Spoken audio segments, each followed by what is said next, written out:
Welcome to Sue Findlay Designs. Today's project is another quick and easy hot glue and resin piece.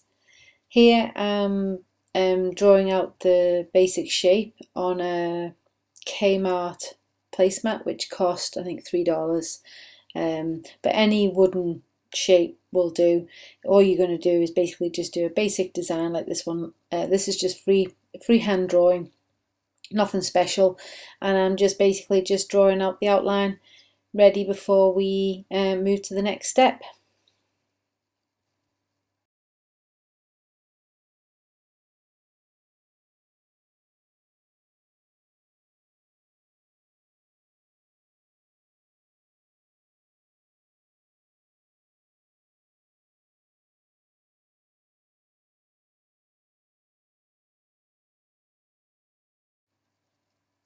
So once you're happy with the final design and you've filled up your piece, like I say, this is just leaves, it's now moving on to using your hot glue gun to trace out the design.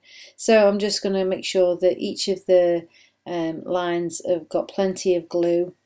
It doesn't have to be perfect because it's just a basic design which we're going to pour clear resin over the top, so you'll still be able to see this through the design. So we just follow the design all the way around until you've completed it all.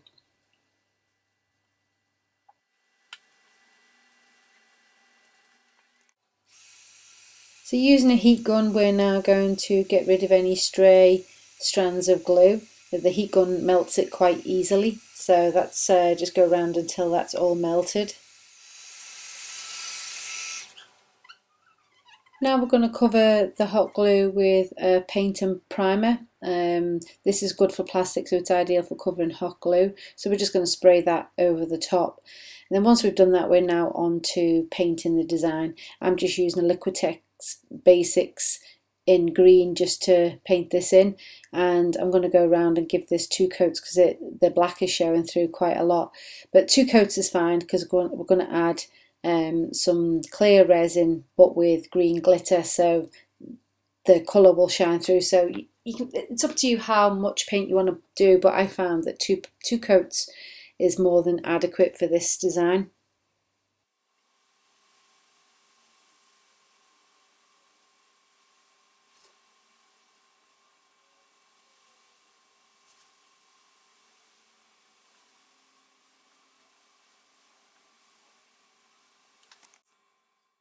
So once we've done 2 coats, as you can see in the picture here, we're then going to tape up the sides.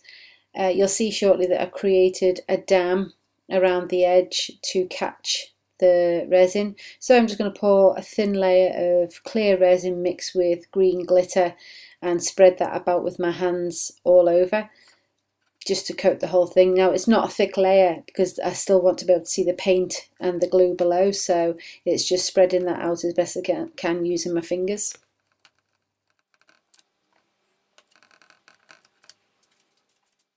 And once you're happy with the coating, we can then remove the tape. So that's it basically, just remove the tape, leave it to cure overnight and attach a hanger on the back, and you've then got an instant, quick and easy design ready to put on your wall. I hope you've enjoyed today's video. As always, you will find links to my various groups in the description. So until next time, thank you and goodbye.